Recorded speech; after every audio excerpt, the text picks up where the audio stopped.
Let's bring in someone beautiful, Peta Credlin. As you know, she and I are great friends, but I suppose I'm entitled to muse aloud, as I have before, that I remember some of the rubbish that was said about this talented woman when she worked for Prime Minister Abbott. I'll never forget, won 25 seats from Labor in 2 elections. I doubt the Liberal Party will ever see that again. Yet now everyone wants a slice of her. They love to hear the Credlin view. And you can get that here on Sky News every night at 6 o'clock. And you can read Peta in the Sunday Telegraph and in the Australian newspaper every Thursday. And I just wonder, have any of those people who got it so wrong all those years ago taken the trouble to write a little note of apology for some of the dreadful things that were said about this gifted woman? Each Monday night, Peta asks me a few questions on her program. And on each Tuesday night, I ask her a few on mine. So here we go. Good evening to you, Peta. Now, I tell you what, I'm sitting there listening to you and how fired up you are, and I felt just this great deja vu because I think Sydney now understands what we've lived through. It's the 178th night of lockdown here in Victoria. It's terrible. It saps your soul, and I at least have an income. I feel for all the Melburnians tonight who don't have any money coming in the front door. Peta, you're so true. Look, I just look at the maths of it. I mean, Bill Clinton used to say it's the arithmetic. Well, 62,860 tests to 8 o'clock last night in New South Wales. 99.88% are negative. In Victoria, 49,450 tests, 13 cases positive, 99.98% negative. And there's South Australia, 5 cases and a lockdown from 6 o'clock tonight for 7 days. This is massively damaging, not just to the economy, to individuals, to businesses, to the emotional and psychological stability of people. So I go back, and you've worked in government too, Ellen, I go back and think all the big issues that government faces, in our system, in the Westminster system, it's solved by cabinet government. Ultimately, there's one decision maker, it's the Prime Minister, but they round up the views of the cabinet table. But around that cabinet table is every portfolio that has a stake in a crisis. Only in this case, the biggest pandemic or biggest crisis we've faced since the Second World War, certainly both in fiscal terms and Victoria's 800 dead shows you in sort of headcount terms as well.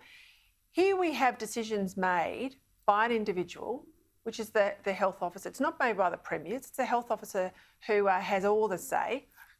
The education minister's not listened to, the economic ministers are not listened to, all industries not listened to, small business ministers. It's all the say-so of people like Dr. Chant and Dr. Young and down here, Professor Sutton.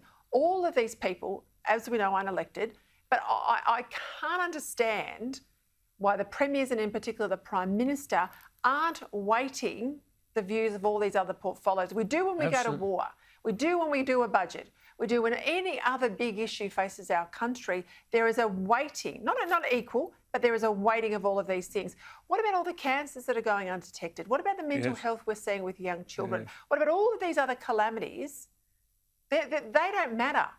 So we've had 5 die of COVID in New South Wales, 5 in Australia. How many suicides have we had this year? Yes. Peta, suicides? I know, and they're escalating. Your boss, former boss Tony Abbott, made a very, very valid point this week when he talked about a concept of a national cabinet. Now, a cabinet is a body of people who are bound by the decision that is taken amongst that body. This cabinet's not bound by those decisions. They make decisions. Scott Morrison said you should be in school. Don't take them out of school. Scott Morrison said we don't need lockdowns. They don't care. Away they go and make it a political thing, bury Morrison and have the Labor premiers going hell for leather looking to the next federal election.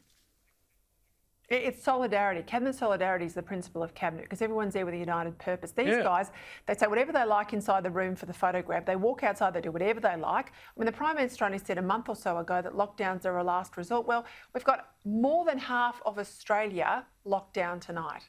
That's not last resort territory. But then why did the Prime Minister say... in South Australia. But why did the Prime Minister then say, well, if you're locked down, we'll fund you. We'll fund you. God, it's an open invitation to lock down. Well, I mean, Correct, that's come in spinner, isn't it? Right? Come in spinner. As soon as he was on the sticky paper in terms of the federal funding, you could see that Daniel Andrews, or his lies lit up, because that's going to ensure if the qualification period's 14 days. I mean, we'll be 14 days. And we're always going to be 14 days because the cycle of this virus, the infectious phase, is 14 days. So it's never going to be a 5-day lockdown. They're always going to want to run out one infection cycle of the virus. What makes people angry is they don't go out and say at the start, it will be at least 14 days. Businesses can plan, mums and dads can plan for schooling kids from home. There's some certainty in our lives. We lived this last year, Alan, 5 days, 7 days, then 2 weeks. We never knew when this was going to end. No.